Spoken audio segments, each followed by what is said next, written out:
Awesome. MP, take it away. Okay, cool. So I should start my whole presentation, a whole big presentation. I don't love being in the spotlight, so I want to like put the pictures up so it's not just me on the screen. No, just joking.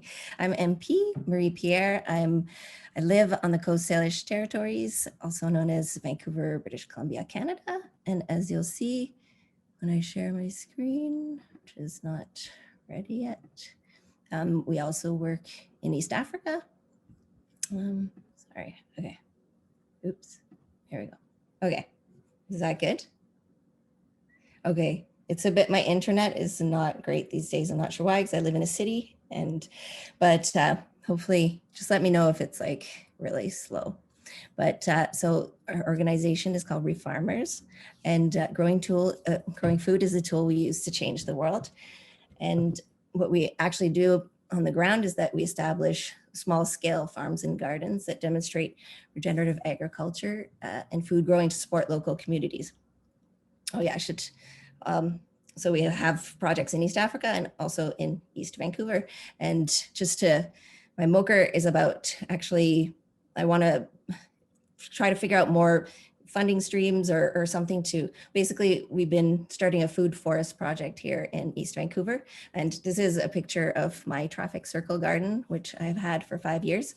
There's a seed library in it, and I've learned a lot about social cohesion in cities through urban farming. And so our group here in East Vancouver has gotten the go-ahead from the city and park board. We've been working for 8 months with them to establish Vancouver's first landmark food forest and collective gardening space, workshop hub. It's going to be really cool. But in that time, I've been researching other amazing initiatives like the Beacon Food Forest in Seattle and lots of cool initiatives here in Vancouver. And so my idea was I wanted to record these conversations. So I have these amazing conversations with people, and I like that they're vulnerable and just really natural. And so my idea was to start maybe a podcast, which is also out of my comfort zone, but it would our followers really want to know, like, I talk about all these cool people I meet and have these great conversations. So so that's the background to what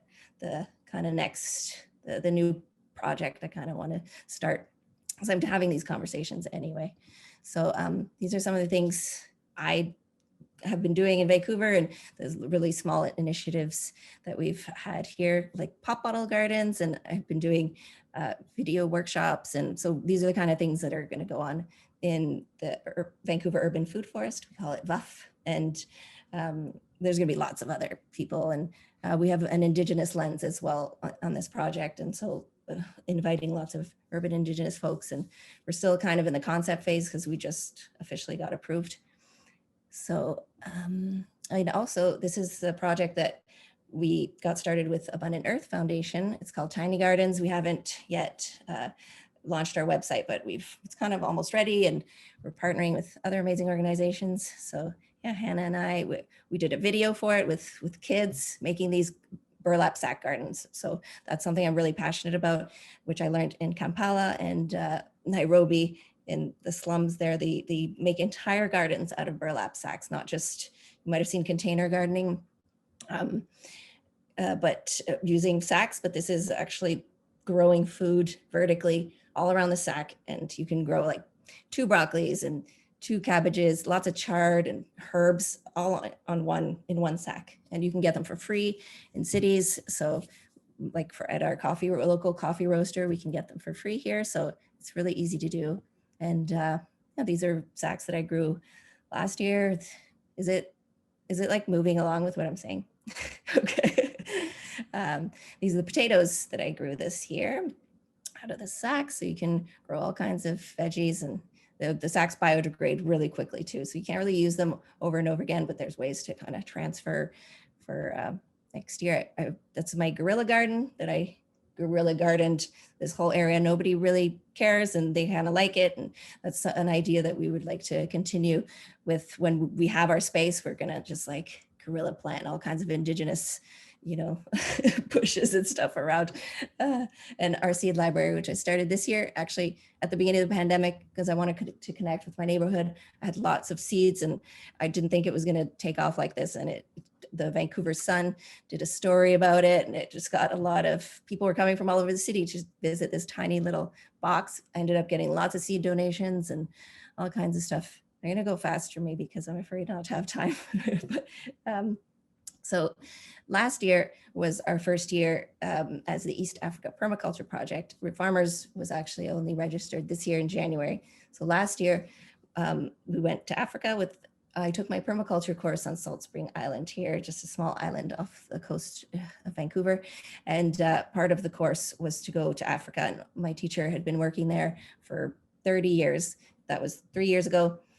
And after I went, I just got so really made a lot of friends, and this was the work. I felt like, you know, after doing urban farming, and my background was actually, I was an eco clothing designer. I had a store in Vancouver, but it was never regenerative for me. And I felt this guilt of creating brand new clothing, even though it was going really well. And we were trying to be as sustainable as possible and ethical, but it was never, you know, I just really longed to do something that was meaningful. And so when I discovered permaculture and seeing the actual impact it has in Africa is amazing. Like here as well, but in Africa, it like saves lives. There's like, with water harvesting and soil health, it really, most people, 80% of people there are already farmers. And so but they just don't get great harvests. They're toiling in the fields. They just don't have not equipped with the simple skills that permaculture can give them to really get the most out of their spaces. And so last year, our first project was at Kakamega School for the Deaf. I was with my amazing partner, Brandon Bauer, who was on Seeds of Tao as well. And he's just this amazing, brilliant genius. And so we built a food program for this school and all the kids. And it was a pretty, actually since COVID, we've actually scaled down you'll see later, our kitchen garden project, which we're running at the moment in Uganda. It was kind of like a scaled down version of this. And that kind of like shifted my whole vision of how to do projects in general, is like scale down, because it's easier for people to grasp in communities, simple ideas that are small, and then, you know, they can replicate it themselves if, you know, but given the tools. So this was awesome, an amazing way to do projects, but it requires people with a lot of training because it was, you know, almost 2 acres. But it was a great experience. Everybody learned a lot, and the farm is still going. It's super abundant. It's amazing.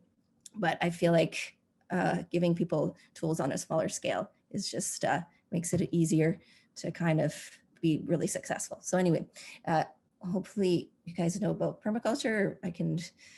We use the A-frame, and it's all built using human power, where there was like 60 of us and kids and who only spoke sign language. And so it was interesting anyway, we made amazing friends. It was 2.5 weeks and we had a cook. And so these are the swales at the beginning, which eventually and it only takes about half a year and you can't even see the swales anymore. There's just like so much abundance of food, and everything grows so fast that it becomes lush really quickly. This was after the rain. So that's the point of these swales, which this was less than half an hour of rain. And the circles are for bananas, which are water loving things. And so the concept is also strange for people to see fields developed in this way in Africa, because they're like, why are you wasting so much space on like big holes and destroying them? So demonstration farms are important so that people can see the lushness. And in about 4 years, there's very little work to do. But in the first 4 years, you have to maintain a lot. But so that's what that looked like this in less than a year. Like papaya, no, this was a year, sorry. Some of the parts were less than a year, but the papayas are 2 years old, and sorry, one, I'm getting my timelines mixed up. Anyways, so you can't even see swales anymore, and it's just amazing what happens in the tropics. Those are some of the people on our project. Ruth, she's a permaculture educator, and Virginia was one of the teachers. This was our cook, Lillian, and Rita, who was pregnant. So she was digging holes for our fencing, and lots of women on the team, which was cool. Try to have gender equity, and not easy to find. It's not hard to find strong, badass women in Africa. These were mandala gardens, which you'll see later. We did a lot of this year. kind of in zone 1, closer to the school, where you can have herbs and other kind of easy to grab veggies. Me and the kids, we were working, build a tree nursery as well. That's really important to like create a business solution so they could, you know, have money coming in by selling trees. There's barely any nurseries around there. So, and usually that's the case. And it's actually a great way to make money. And there's seeds, papaya seeds, and a lot of seeds that you can just acquire for free as well, that Jackson and Purity and Joseph, who's another one of our teachers. This is our big team, and Brandon's there on the right too. And actually, it's not even everybody, but this is a Kakamega.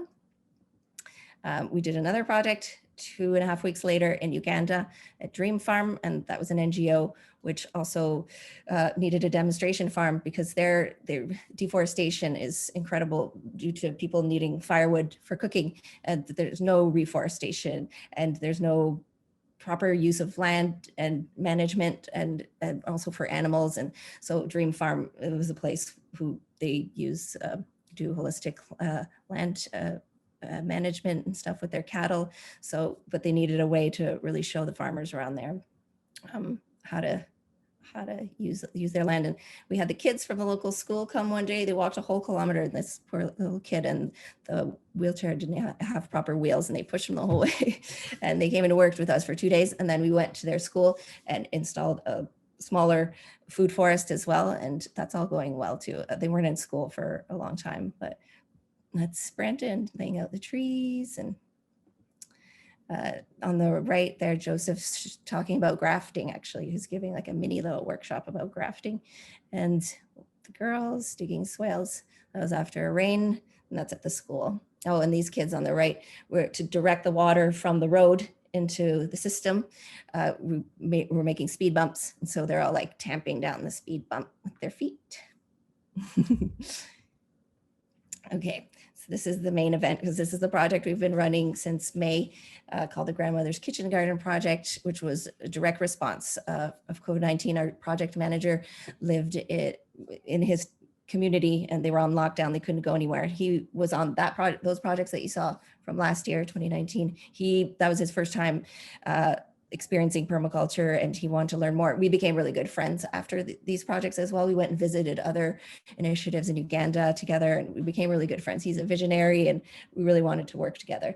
So he was like, I'm going to work for free and just make these gardens for grandmothers who, because the schools were not running at the time, some of them have up to 26 grandchildren. Like the younger grandmothers, it's crazy because the HIV/AIDS crisis, there's lots of orphans, and it's really unbelievable, like how many of like single women have these huge families of children, mostly grandmothers, because the middle-aged population were affected by HIV/AIDS. So he was like, I want to build 15 gardens. Can you raise like $250? It was a little amount. And I was like, yeah, I think I could do that. I did that on Facebook. And then after the 15, anyway, this ended up being 100 gardens, over 1,000 lives impacted. And he built a team of 7 people, and we were paying them on a regular basis. And this was all on a shoestring. I was doing fundraising on Facebook, and Abundant Earth Foundation gave us a few grants, more than a few grants. They also sponsored Patrick just 2 weeks ago. This is our project manager to go to an advanced permaculture course. Yeah, so Abundant Earth has been very integral to our success. So this is, all right, okay, I just kind of outlined. They were 10 meter by 3 meter kitchen gardens. And so you'll see the team ended up doing, I did this presentation for a group of grandmothers a few weeks ago. So just in case you don't know what kitchen gardens are, they're usually in the zone 1, they're close to the home. They're like for annual vegetables that you can quickly go and grab. And basically it's just a small garden close to your home. And so they use the A-frame as usual. A-frames are used to survey the land to make sure the swales are straight, because you want to keep the water in the system, there's directional swales as well if you want to move water elsewhere, but we wanted to keep the water in the system here because they have very long periods of drought, over a month sometimes. But when you have healthy soil and you have swales that keep the water down beneath the system, then they can actually usually make it through these month-long periods of drought without irrigation, because a lot of people don't even have access to, like, they barely have access to drinking water. So they're not going to waste water on watering the garden. So it really helps to be able to retain that water, and it actually works. If you have healthy soils. We plant trees. We planted also 400 trees after we built the gardens, because you need shade a lot in equatorial regions over your garden. So at the bottom there, you see the drawings and the plans that they had. They made lots of different shapes, and you'll see with the lay of the land. And so these are some of our grandmothers, more grandmothers. And so these are some of the shapes that they were kind of trying out, and it was so cool. They got so into it. Like on Saturdays, they would have these planning meetings and kind of like strategize what they would do next week. They made biopesticides from neem, and they were like just looking on the internet and figuring it out. None of them really knew permaculture that much, except for Patrick, who also was like really new at it. So it's amazing that they managed to create these like awe-inspiring.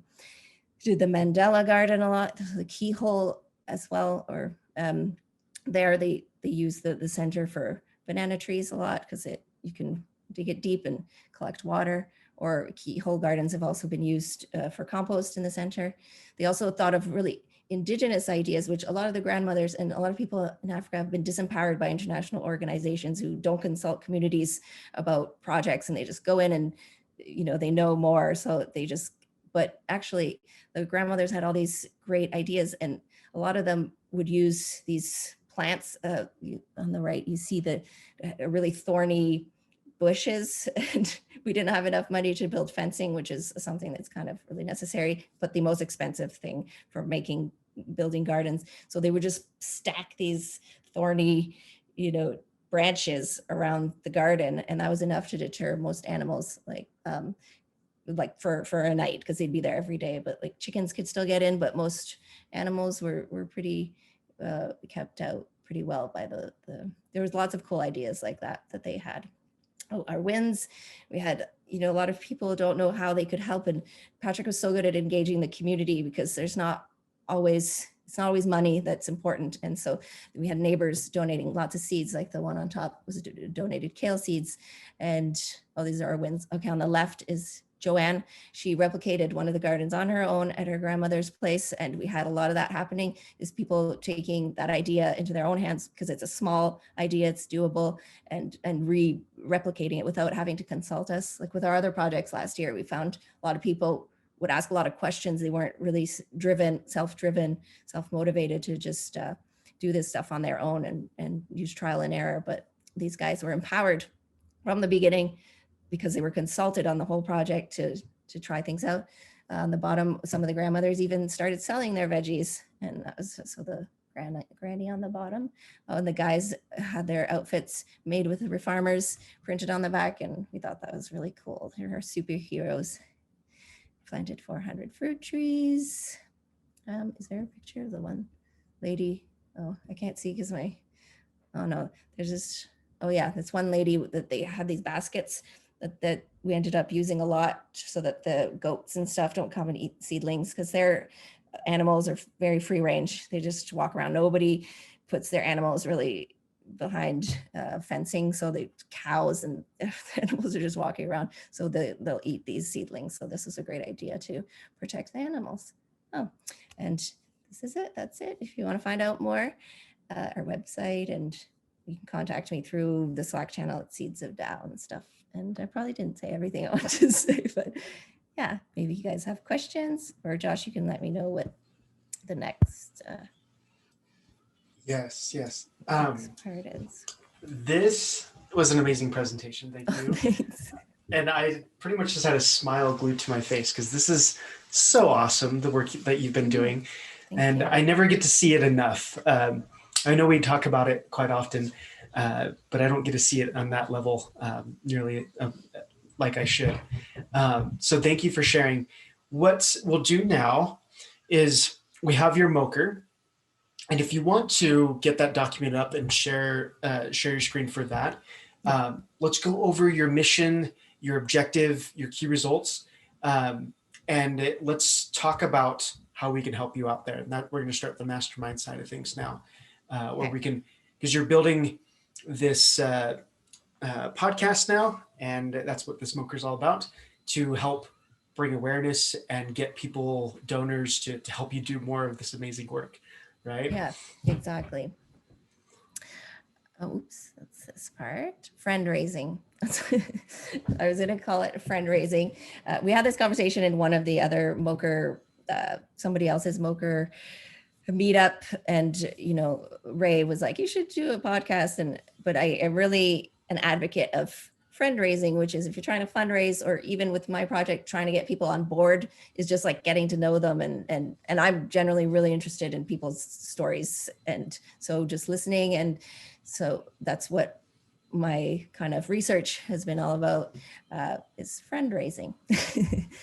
So basically the why statement is to allow Refarmers, our supporters, to get an intimate look at the research conversations so they can learn life skills from friends. This isn't very well written, but basically to gain, to be educated and gain as much from what I've been learning from people's stories. Yeah. Okay, I just keep going. Yeah, just keep on going. We can go through your mission mantra, and then let's go through your objectives, and then let's start masterminding how we can help you accomplish these things. Okay. Oh, the mantra so just so you guys know, it's the same for everybody. You just kind of fill in the blanks with your details. So if you guys end up doing this MOKR, you'll have a similar kind of mantra statement, which helps you kind of stay committed. So I'm committed. Mine's funny. I'm committed to maintaining unwavering faith that I will develop a podcast idea that's different and doesn't give me too much extra work. If you guys know me, I have a lot on my plate. Hannah knows this too. I have a lot going on. And so I didn't want to overwhelm myself with more stuff to do and more timelines. And so as long as it's meeting extra work, as in it's not getting in the way of, I want to do things to the best of my ability. And so I don't want to just put half my energy in this and half my energy in that. I like to do things 150%. So I just want to make sure that it's not stressing me out. And okay, so it doesn't give me too much extra work, and record 3 episodes by February 12th. Oh, by when I wrote this, that was 3 months later, so that I'm able to share important conversations that I have with the world, and especially our followers. This will result in donations, speaking engagements, and a revenue stream for farmers. We'll put forth extraordinary effort until we do, no matter what. There is no other option. So serious.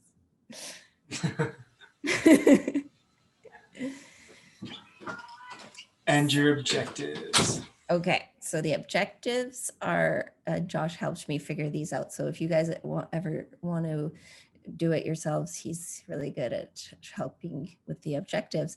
So because he has a podcast as well, that's really helped to know that releasing 3 to 5 podcast episodes, recording them before and having them ready before you release, is a really good idea, because people get hooked and they want to listen to more. So that was really a great tip.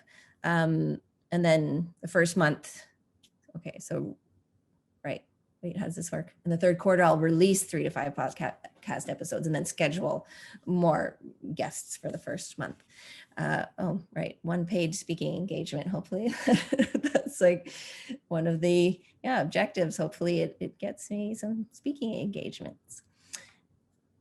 Key results, should I keep going? Yeah, let's go over the key results. So the key results are what you're going to be doing that you have control over, that are show that you're going to accomplish these objectives that you've set. Okay, so the number of people reached out to, that's one of the lead metrics. So make a list of potential people, write a template for an email, which will be an invitation for upcoming guests I would like to talk to. Hours spent in production, develop an intro and outro for recording and video, conduct 3 podcast episodes and edit, and a social media post and a story about the subject of the podcast, like Emily does. I like those. And the number of promotions, social media promotions, and release the conversations on YouTube. And actually I had an idea too that we could maybe be like a podcast, but because I see that on Facebook Live or Instagram Live, when people have conversations, they're just a little more natural. And I don't know, I kind of like that platform as well. So maybe, and I know you can keep the recording as well. So I don't know, I've been thinking that that could be a good platform as opposed to like a podcast, or do them both. I don't know. Anyway, just an idea. Okay, so now that that MP's given her objectives for what she's done, and she's given you some background, let's mastermind this. What are some of the ways that we, resources that we can offer, tips if we have background and understanding of how to do podcasts, or if you're a big podcast listener, what you would like to kind of hear. Just, we're going to give her resources to help her accomplish her objectives, which are, if you want to just kind of go back up, to get the podcast released, have those pieces there. But her main thing here is to get a speaking engagement, and to be able to bring in revenue from this podcast, donors and people, and creating awareness around her work, and the work that people are doing within Refarmers. So let's kind of hand it off to the group here.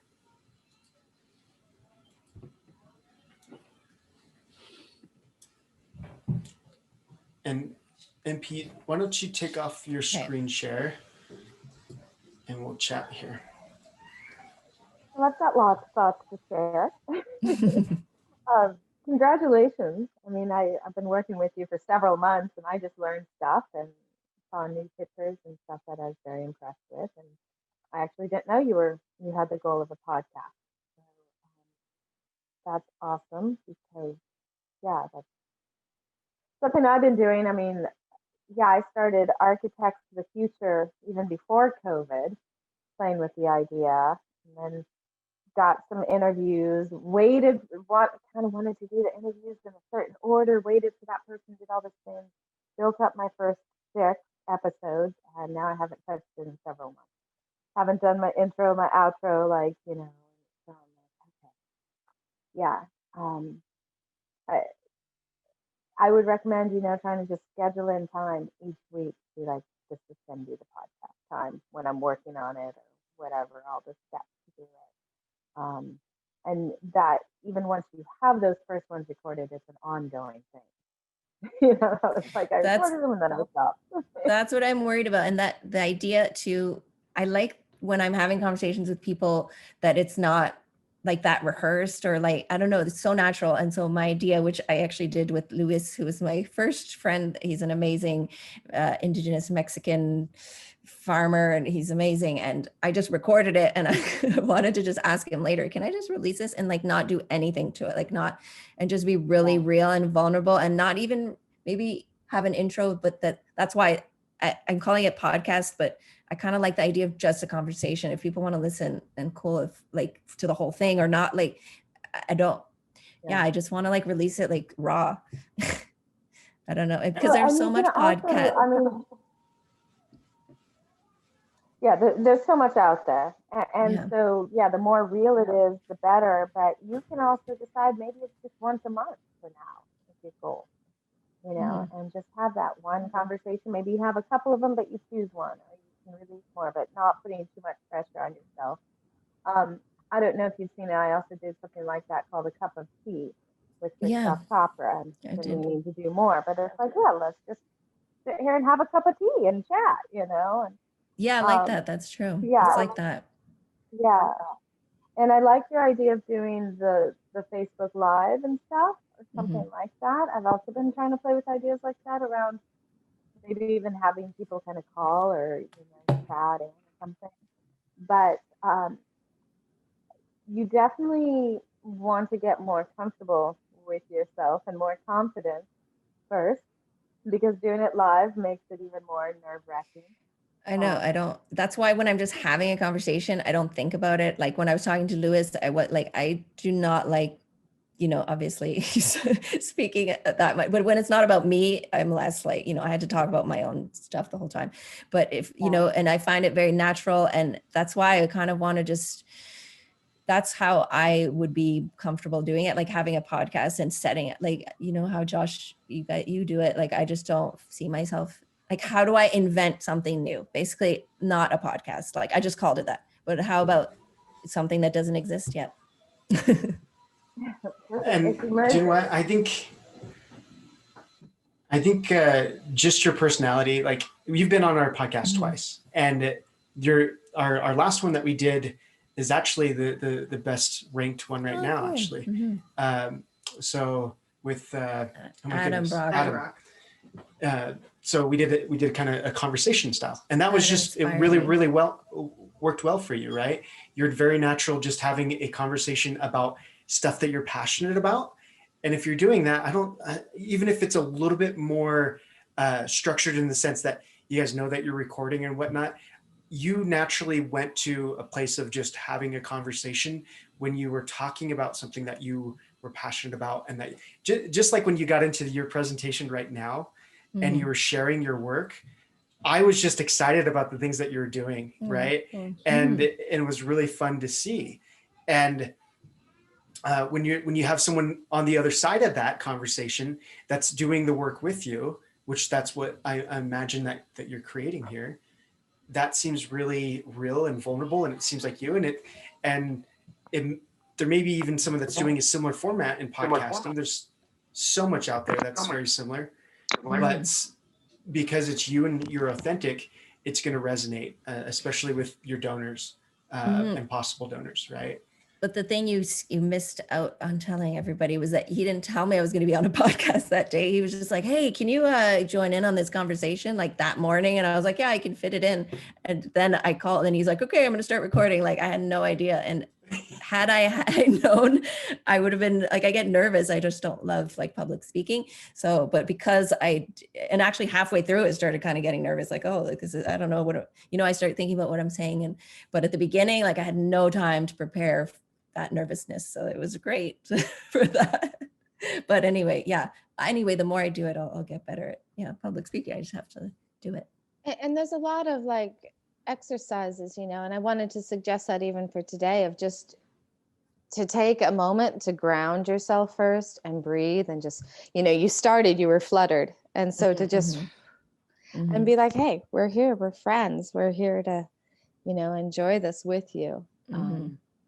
And then, there's always acting skills and public speaking stuff. But you're doing this to be authentic. And so it's just that confidence that you are an amazing person. So just let your personality shine through. I'm just trying to see from my notes if there's anything else worth sharing right now. I would have done a definition of permaculture in the beginning. Oh, yeah, I had that on my last slide. I just thought everybody might know. Probably, but you never know. Good idea. And I really loved your concept of the scale down. Everybody just talks about scaling up. It's like, and even with like the tiny gardens, I had to bring that to the Rotary Club's attention today. No, it's not a community garden. This is scale down, something way easier for people to do. Yeah. So I love that concept. The video podcast, and that's kind of it. And now this more emergent, like it could be done live. There's lots of things to just invent. And a lot of people, they call it their podcast and they broadcast it out just with sound or on video, lives on in YouTube. There's lots of different things that can be done there. And I'm trying to get for our next guest for the Media Alliance talk, Hugh Richards, who has, he's just on the Perma Youth, I think 350,000 followers on his YouTube channel. Amazing. 18-year-old, maybe 20 by now, doing gardening in England. So it's he'll have some good tricks of the trade too. And I have a free online class that I can show you.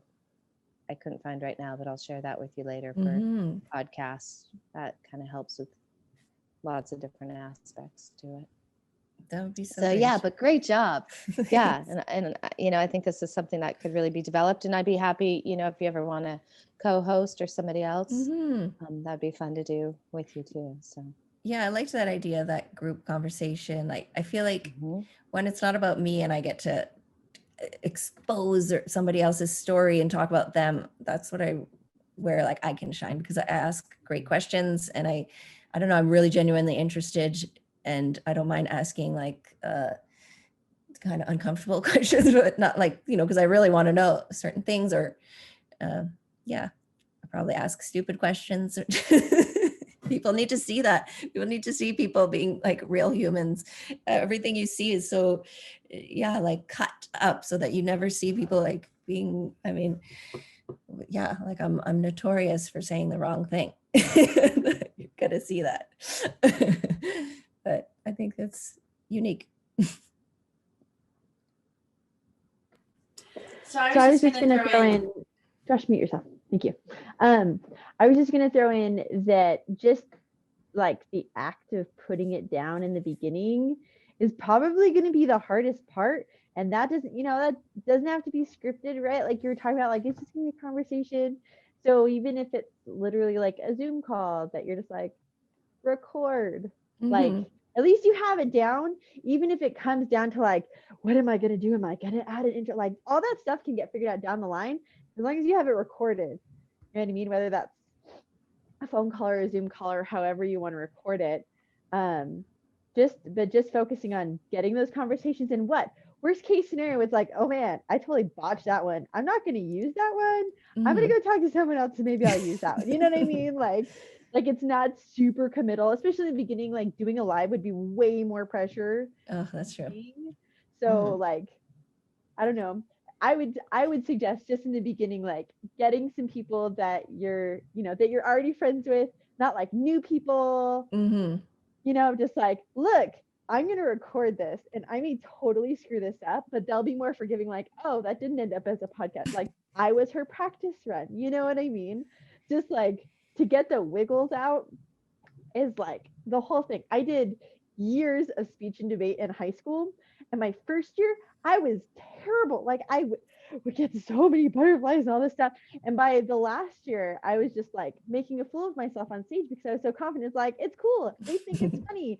And now, like, I mean, you've probably seen some of the videos that like I put on, Yeah, and those are good. it's not super polished. And the one like video sales letter, I'm like, like my crazy personality, but like people engage with that so much more once you stop worrying about it. And you have such a great personality that that's going to happen with you too, right? Like, oh, MP is going to shine. It's not going to be the host MP, like it's not a news channel. Like it's a conversation, and that's like what you want to do. So I don't know. Yeah, find some trial people to get your wiggles out first. And if you don't use it, like it's cool. I don't know. Yeah, you're right. Live, I just saw a good one like this afternoon, and I was like, oh yeah, this is fun. It's just because they were having a normal conversation. But if I knew that there was a whole bunch of people expecting and watching, and I don't know, yeah, maybe not. But the thing is, I used to do drama. Like I wanted to actually be an actress for a living. I don't like talking about myself. I don't mind getting up on a stage and acting and being, in a theater production. I also don't like singing in public. So that's why I didn't get into any of the schools I auditioned for, because I don't like singing in musicals. So anyway, but I don't mind acting, and that's fine. And I just don't like being put on the spot. I don't know, being in the spotlight. I just don't love that. Right. So you're putting the spotlight on someone else. Yeah, exactly. Okay, right? Yeah, exactly. And it can be, especially in the beginning, like in terms of like technical intro, outro, you can just be like, when you hit record, hey, welcome to da-da-da-da-da. It's MP here. Exactly. I don't know what I'm calling this yet, but this is my conversation podcast. Exactly. And you know what I mean? Like, yeah, just do that. And because sometimes like that. For us on the back end, like Josh will start recording, you've been on, and be like, hey, welcome to the Seeds of Doubt podcast. We've got da-da-da-da-da.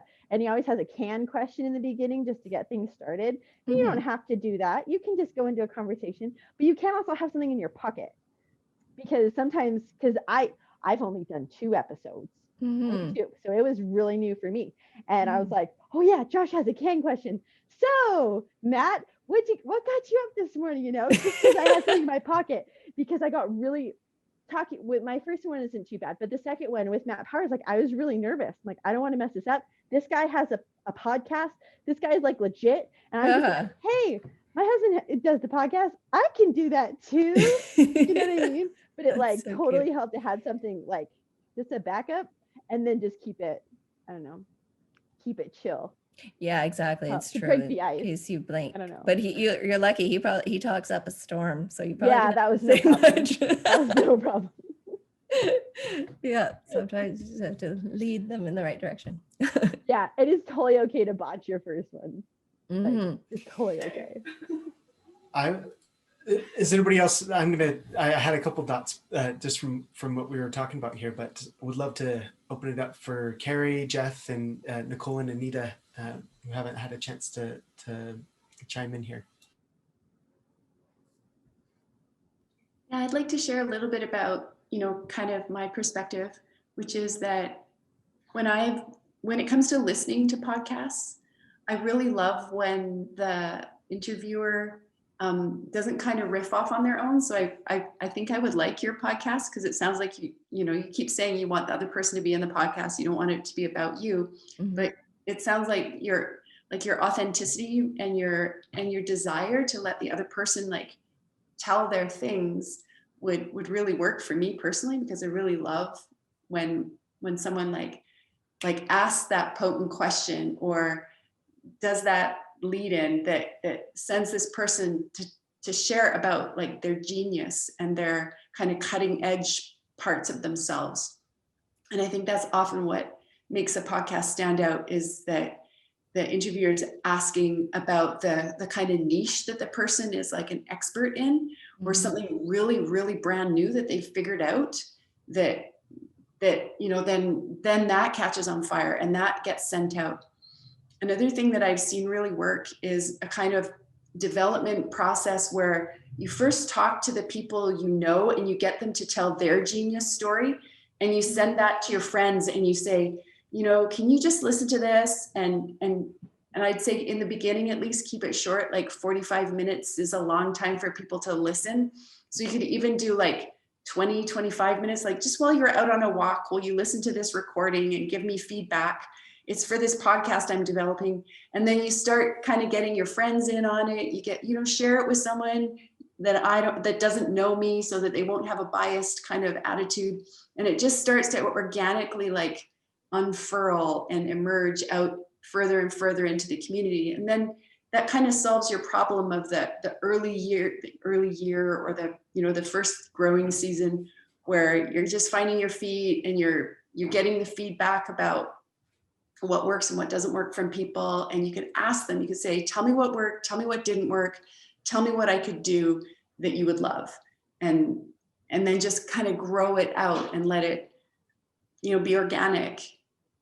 Like I would totally listen to you talking to some of the people that you talked about in the presentation to get more of their story and to get more of their perspective, because it sounds like, especially the downsizing thing, that descaling part, I think that is huge. And I think everyone needs to hear about that.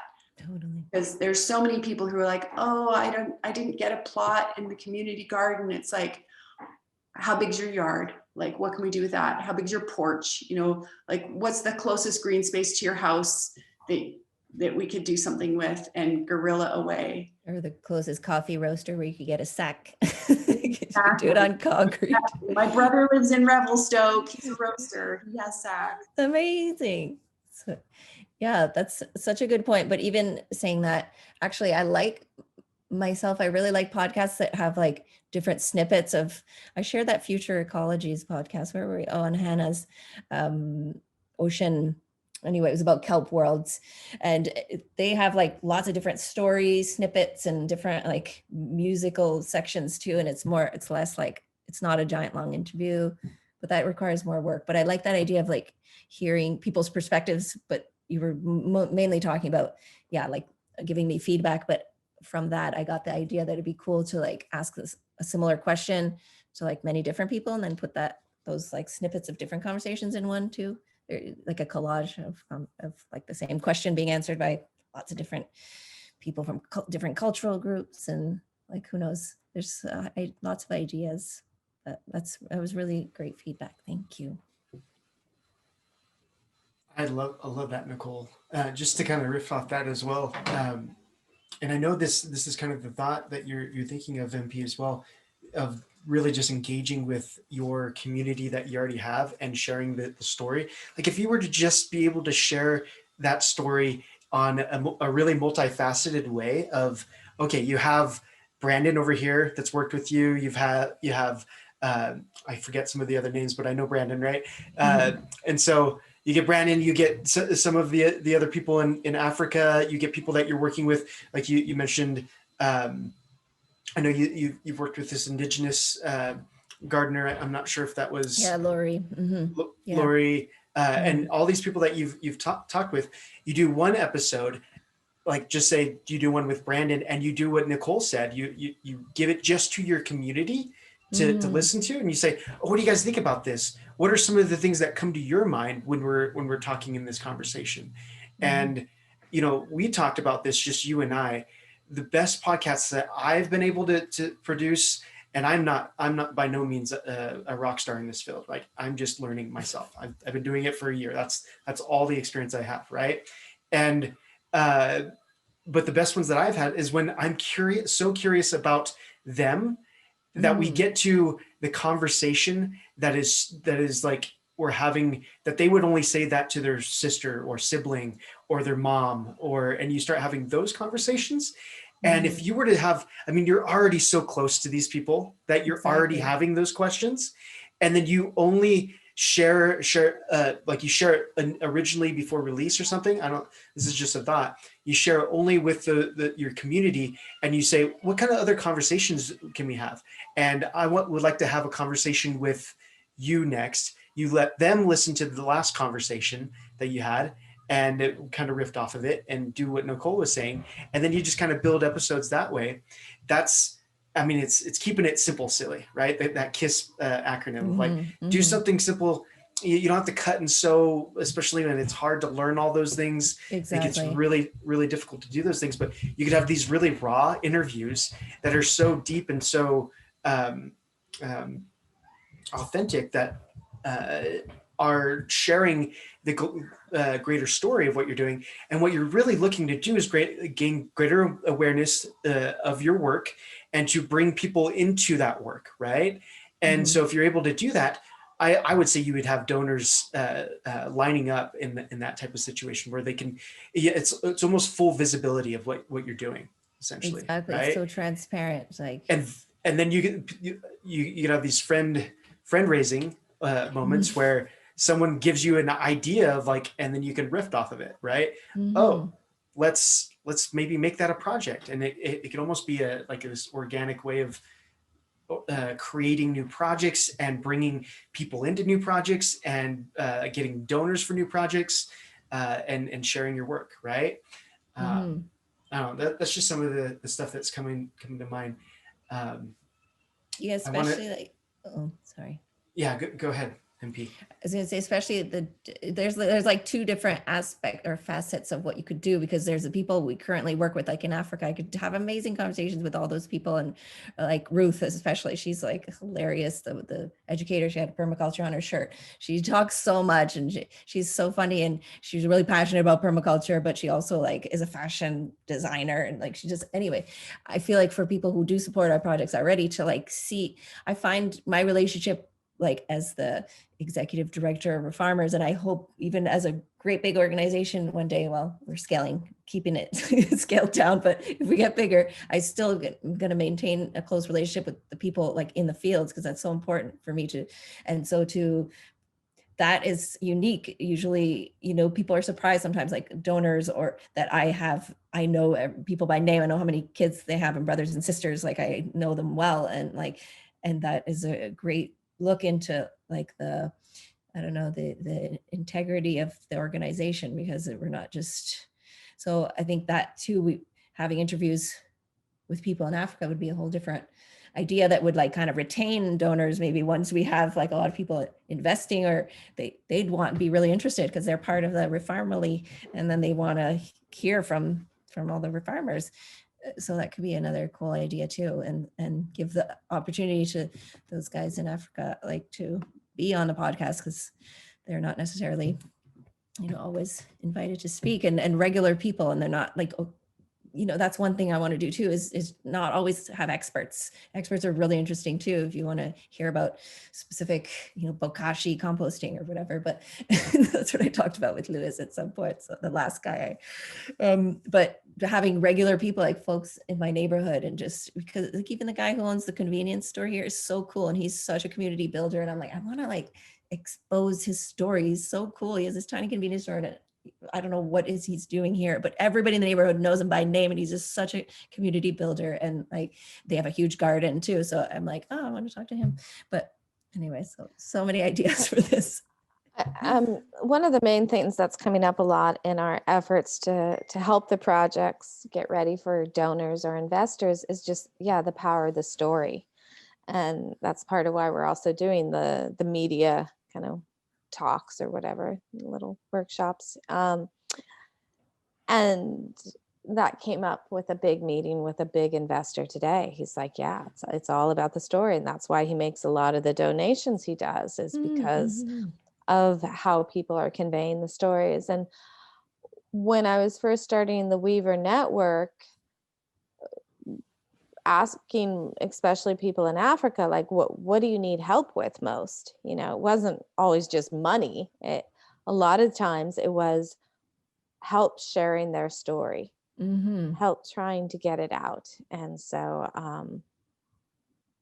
there's a lot of power behind what you're saying. And so I had a meeting yesterday with somebody who's looking at, different ways of doing metrics for regenerative projects. And so not just looking at the numbers, but what is the story behind the numbers, and how do you really then work in that story into the business plan and the pitch much more than it's ever been done before. So I think what you're looking at is just great. And it really overlaps with what we need to be doing also with Abundant Earth, and which I wish I was just focusing on the storytelling part than having to do everything else. But we're in the same boat of running a nonprofit by ourselves. And I know, that's why I want to fit it into that's why I didn't want it to give me extra work. Because if I'm already having these conversations, and that's like kind of unethical, but I just want to record it and then ask them, can I use this?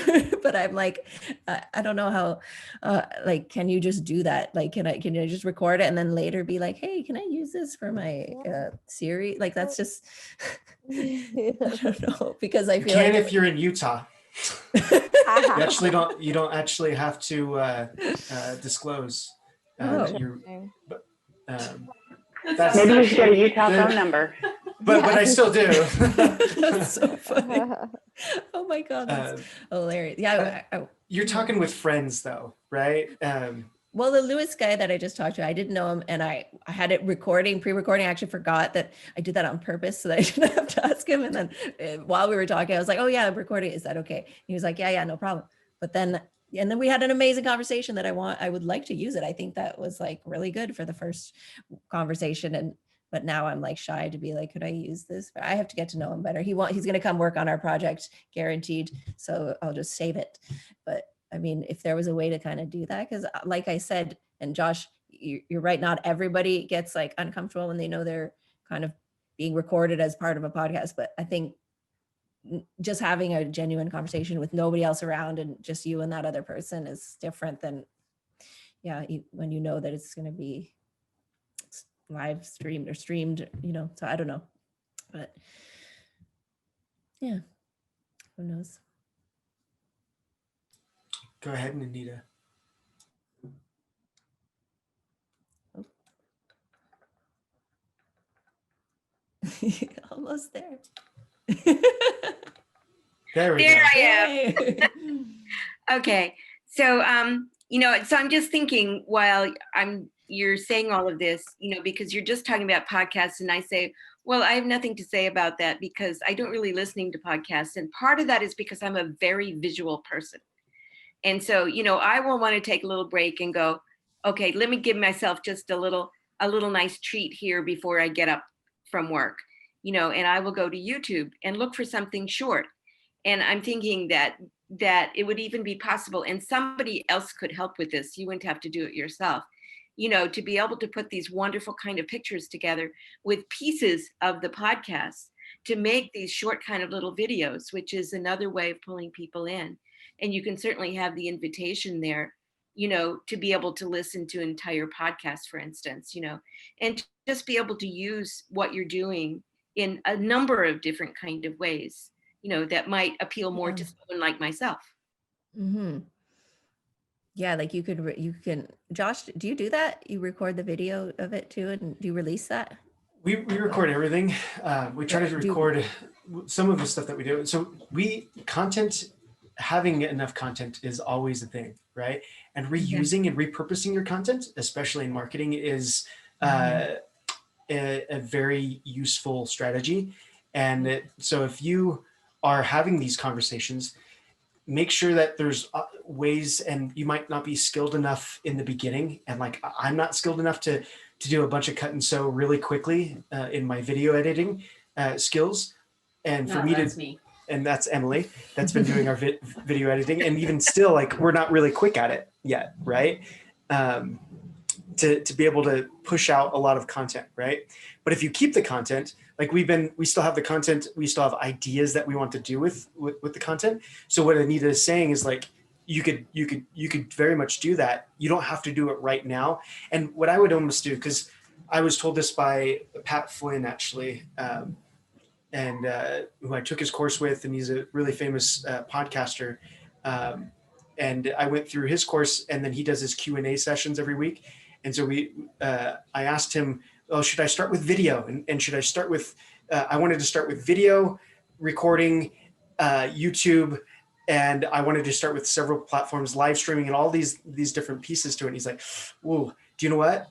Do what is easy first, right? Mm-hmm. Make sure you're keeping the content and get really good at one specific thing first. And he said, audio is super, super easy, right?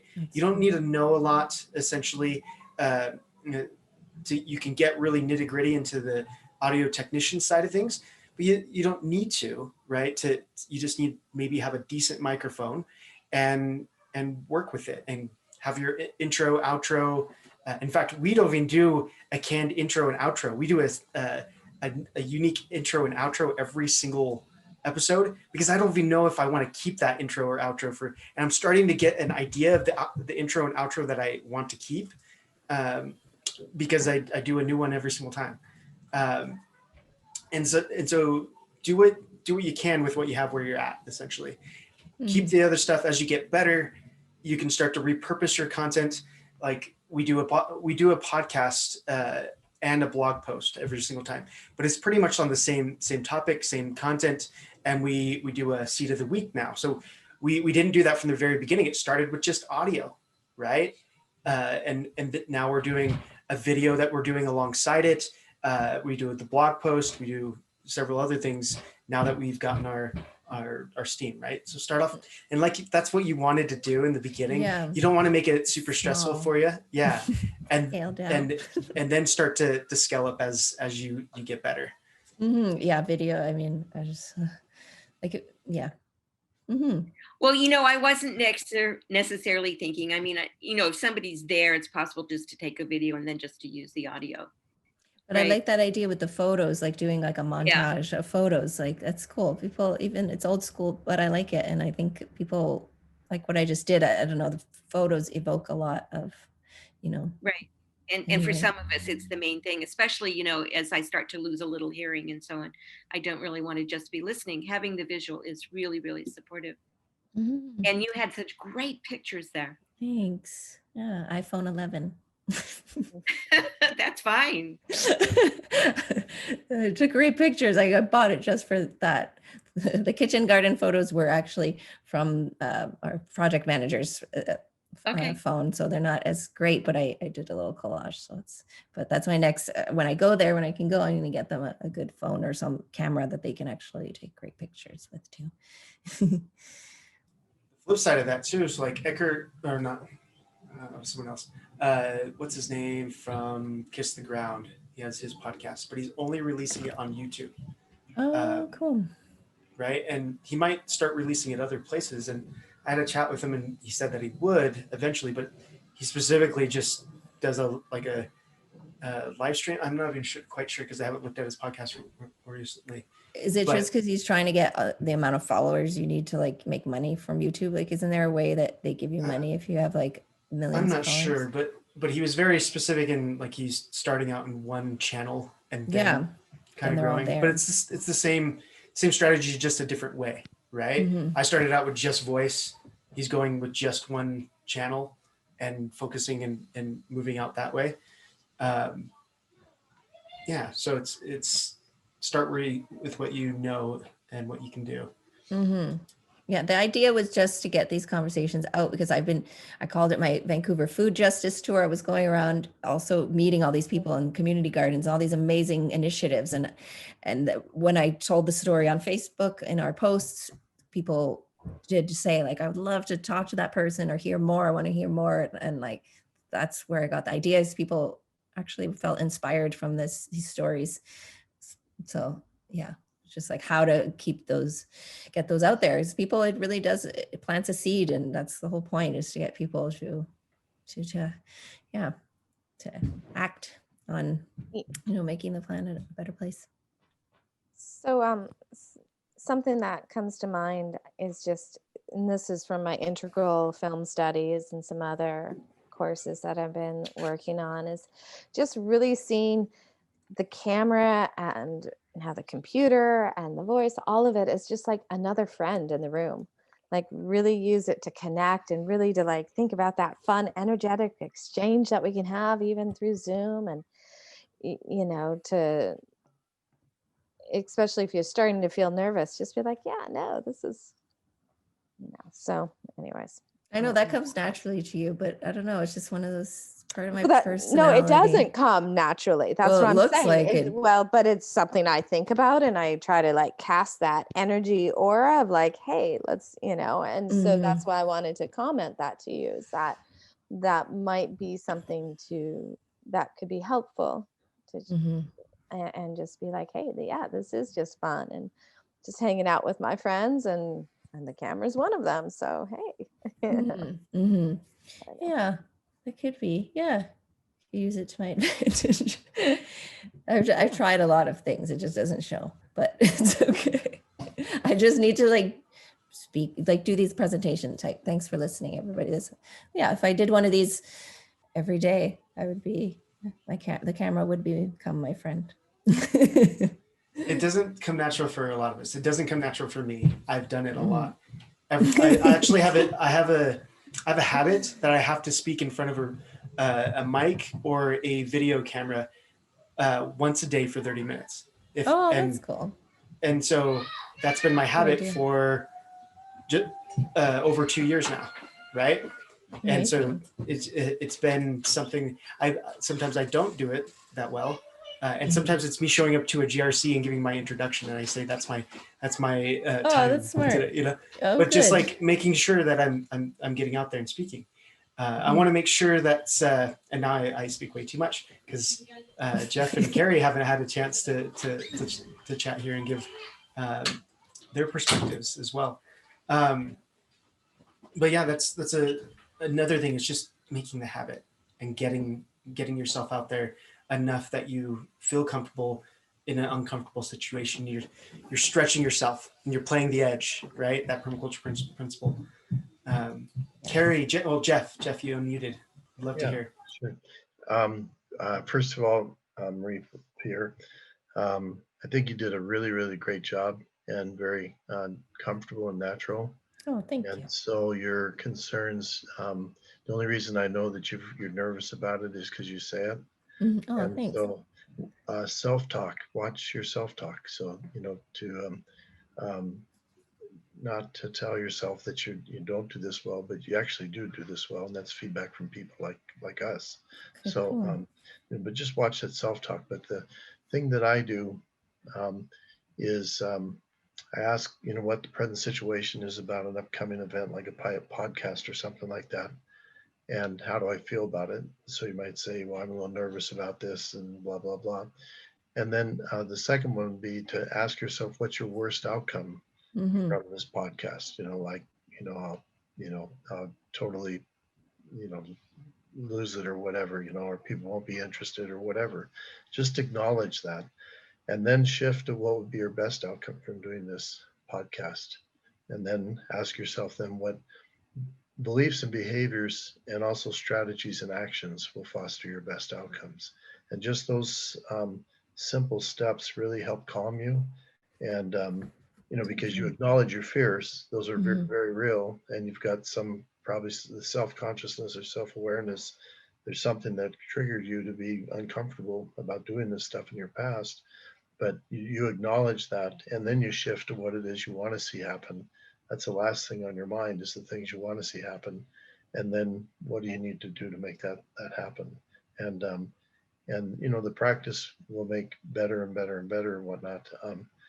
And it's real just important to acknowledge, to me, well, first of all, your work, the demonstration of your work is very impressive, what you're sharing. And so that's powerful. That's very powerful. And then, as you've presented tonight on the call and stuff, you seem very, except for telling us that you're nervous, you're very comfortable, very, very, it was very pleasing, it was very good conversation and whatnot. So yeah, Thank you. so just, work on the self-talk, the story you tell yourself. So, Thanks. That's really good to know. I think Hannah knows me really well. We talk on the phone probably like 2 times a week at least. And so she knows the difference. And so that's probably why, but that's good to know that when you don't know me, then then I don't have anything to worry about. I guess one of my fears or whatever is to bore people. And it's hard because I can't see anybody. And maybe if like I was in person and I could tell, or like if I'm say confusing or people, like I couldn't tell, I couldn't see you guys when I asked about permaculture. If everybody knows, like obviously we're on kind of a permaculture call, but like I can't interact in any way. So that's like one of the fears, or it's just like, are people even interested? And I'm like, and then it makes me want to just go faster and finish it. And that's not a good thing. No, we all have leave buttons that we could leave anytime we want stuff. So you got to let people take their own responsibility for making the decision. They don't have to stay if they don't want to stay. Right, exactly. right. I know. Yeah, that's part of the confidence thing. And I Yes. like I'm a people pleaser and I want everybody to be happy and blah blah blah. It's like deep rooted. I've been there before in my work over the years, and I've just learned to just that's their stuff, and I'm going to offer what I offer, and they can choose to be part of it or not part of it. And it's okay if they don't want to be part of it. It doesn't hurt my feelings, whatnot. In fact, I'll even, suggest, if you need to leave or whatever, go, and people stay. So, yeah. So, good. Thanks. And then what motivates me is knowing that I'm doing it for the folks who need it most, like our African team, and that like, or else, and I do have things to talk about, whereas before I was even more like, I didn't love public speaking. I had nothing to share, and this is inspiring stuff. And I want to get it out. And that's what the driver is like. And if I get donations, it's going straight to the people who need it most. And I'm doing it for the grandmothers, and it's a really good feeling. And if I remember that, it helps too. And so, yeah. And I don't know, if this is obvious or not. Sometimes the things that are really obvious to us are not so obvious to others, but you're getting stuff on the ground, that there's a story in that. So I don't know, if you're probably building that into your work, your podcast and stuff, but there's a real story about how do you get the momentum to do something, because it's great to talk, but how do you build the momentum to do something? That's a story in itself. So, and that's a big part of smallness, and that makes it people in this world think I can't do anything. I will have no impact unless it's huge, unless the funding is huge, and blah blah blah. And we've proven that with very tiny actions, you can have a lot of impact. And people need to know that. And even in Africa, I was just talking to my project manager, and he's like, people he works with are waiting for this big funding because they don't want to start anything. But there's actually people in their communities that can help. Like, you just don't need. We've been kind of indoctrinated to think that we can only do big, great things. I've been like that for my whole life almost, until I was like, you know what, who cares? I'm just going to do something like the seed library thinking, and it had a big impact. So it's a great, inspiring story. Thank you for pointing that out. Thank you. That's a story you should be sharing, right? And a big part of the theme of why you're doing this, right? You said scale down. Carrie, I know you've been listening, Would love to hear your thoughts, and if you have any, no pressure. But yeah. Sure, I'll be brief because a lot of great advice and observations have been given and made already. And I would just, underscore and echo a lot of the things that have already been said. I suppose where I'm maybe curious is, and so pardon me if this feels out of scope, but I think first of all, it's such a compelling story for all the reasons that have been stated. I mean, I fell in love with all those people in those beautiful people in those pictures. I mean, it's hard not to be moved by that emotionally. So Thank you. great job, and just keep using those. But I think, I think the question I have is, sort of what is your business model and what is your business plan more broadly? Because I think the thing that I was somewhat challenged to, not necessarily reconcile, but like I didn't quite understand, all the work you're doing in Canada, and then there's all the work that's happening in East Africa. And I'm not so clear about the interplay between those two things. And so it left me feeling a little bit like, oh, this is, maybe the scope of your work might be too broad and, too ambitious, or I don't know. So that would be a question to consider, or at least figure out a way to weave those stories together so that, people understand the relationship there. So that's one thing. And then, back again to sort of the business plan or the business model is, is podcasting necessarily the right way to go about trying to enhance your fundraising? And so I don't know, again, I feel like I'm asking that question out of context sort of, but I do know that, a lot of us are rushing to do podcasts and leverage media. And I think there's lots of good reasons to do that. But my underlying question is, what is the purpose? How much are you trying to raise over what period of time? And how does that fit into the overall strategic plan and fundraising? Because I know that it's not necessarily, and I don't mean to be discouraging, but it's not necessarily the fastest way to revenue generation. And so I would just caution you about, if you're really trying to raise money, what are the other ways to do that might, create a stable financial position from which to do the media piece, which has lots and lots and lots of benefits, including potential fundraising over time.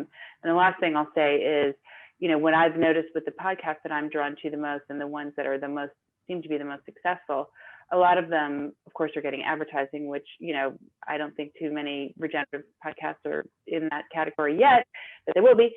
And, but a lot of people, you're using a Patreon component for effectively subscribers and donors and whatever. And so if that's something you decide to proceed with, then I would definitely encourage you to look at Patreon, because it feels like a really great way to stay in touch with your community and feel good about getting the contributions for revenue. So those are just a couple of top line thoughts. That's a great, I know we're at time, but should I just had, what was I going to say? Oh no, I should have written them down. Oh yeah, the idea of the podcast. And the one thing that I fear the most, which is why I not fear the most, but I don't like putting more stuff into the world. I feel bombarded by information and by stuff. There's so many podcasts. I'm like, why would I even do another one? And that's why I don't really want it to be a podcast, more sharing a conversation. And if that results in funding or speaking engagements, as Josh knows, I've talked about it before, I don't ever think about money ever, pretty much. So it's like, if that results in, I wrote it in the MOKR in that way because it's like kind of templated like that. But unfortunately, I really don't pursue funding much, but I mean, it comes in like when we needed it for a project, I do posts, but it's like not, I'm just not great at that part of it, although it does come in. Like we just got a Hannah, I told Hannah we got, sorry, but that we didn't get this grant, and they sent us a rejection email. And actually the next day they made a mistake and we got a $20,000 grant, systems change grant for the beginning my of our food God. forest project. I know, I can't even believe that. So yeah, I know they were like, sorry, Exciting. la la la. And I answered this Whoops, wrong emotional email. roller coaster. And he called me the next day and was like, we're actually funding your project. But, and so Oh, to that's so reconcile, exciting. I know. So the two projects, I know, just like the background too is that Refarmers is only 8 months old. We started during the pandemic. There was like all the Africa stuff. The reason I'm even doing work in Canada at all is because I was stuck here, or else I would have been in Africa. And my heart lies in international development work. I don't know if there's a better word for that. It's more PC, but anyway. And I long to work in India. I've traveled the world and really lived in places. Like for my clothing business, I was living in Indonesia for many winters. And I've just, so now I'm here. And I think eventually in the future of the organization, it'll make more sense. Like the food justice work, there'll be different projects, it doesn't, really make sense to me right now either. So it's okay. I think it all just comes. I think, I flowing. mean, look, I just last comment, and I'm happy to talk about this offline if it's helpful, but I just think that, as it all evolves and as, you continue to do work, it's all in how you tell the story, right? So I'm not questioning the relationship between the Africa work and the Canadian work. I just want to know how they're connected. And cool. That's great. So anyway, so it's just back to that whole narrative, just helping us understand the interconnectedness of all of it would be a nice thing to add. So. And you're not the first person to say that, so that's a good feedback. Yeah. As a connected side of that, I think you're scaled down, because a lot of your projects you can start to see that is the connectedness that I'm seeing in the theme is the scale down solutions, small and slow solutions, and to be able to share that as a part of your story, and a huge theme, maybe even the theme of your story.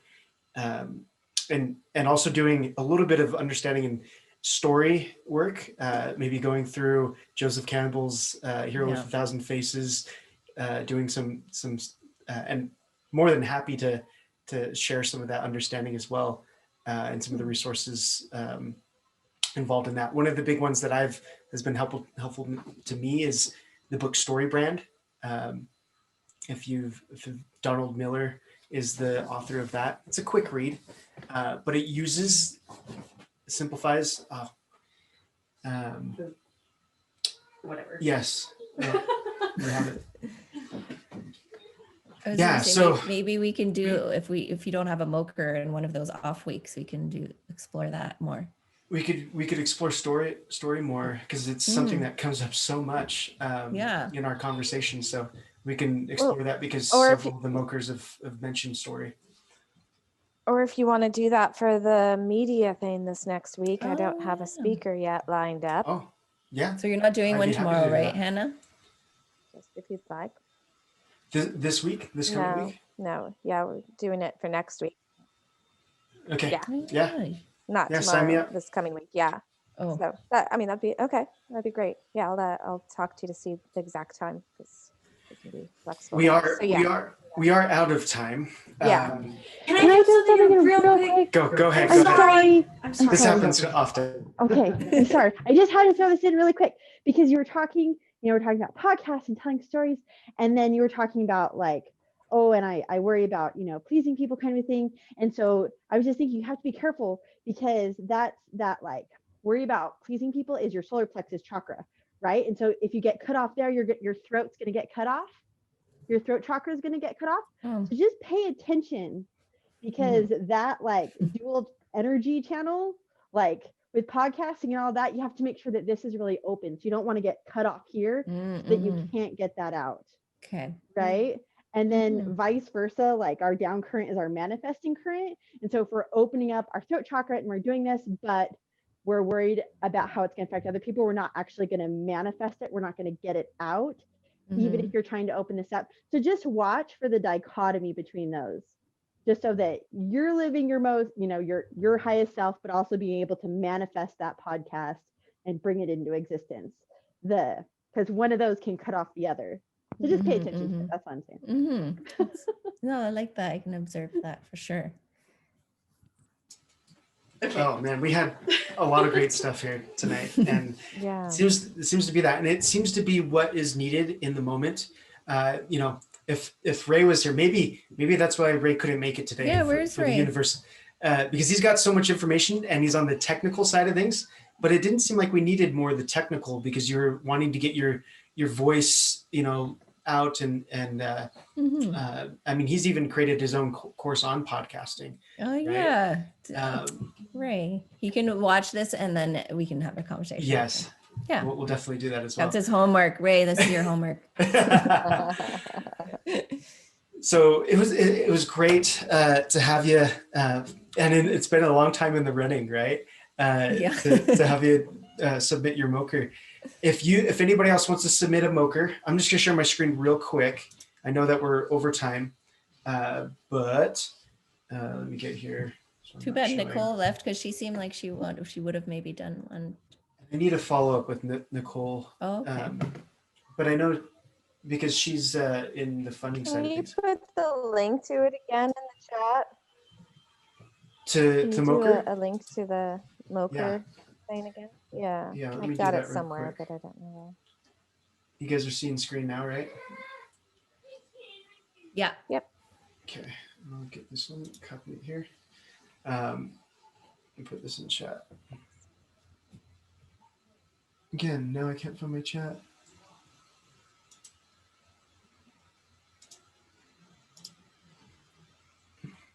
Yep.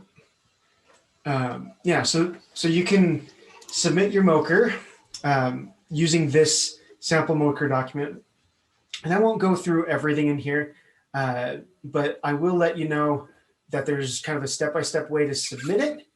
And then you'll schedule your time just on the simple document here or spreadsheet. And you'll schedule your time. We're coming up on the end of the year. I need to put some more spaces in here. And I'll probably do that this week because we're on the last month. Do it for the next 6 months or so. But schedule your time, and then you'll put your MOKR link in here so we can start viewing your MOKR beforehand.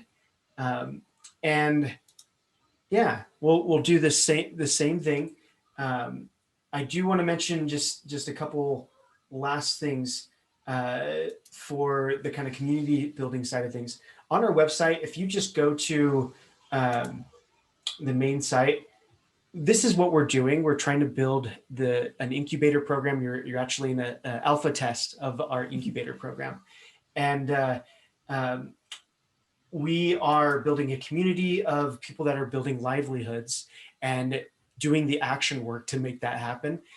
So join the community, get involved in the Slack channel, which we discuss our MOKRs and people that have been on the MOKRs, and we work through the challenges and difficulties of creating a livelihood in regeneration, right?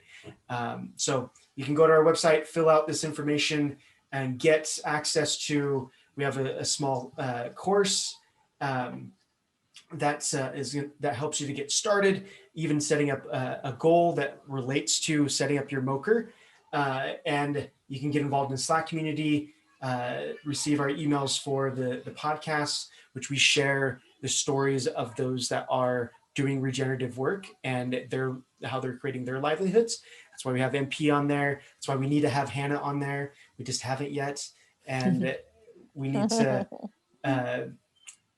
share these stories and get them out in the world so that we can see that we're all doing this work together.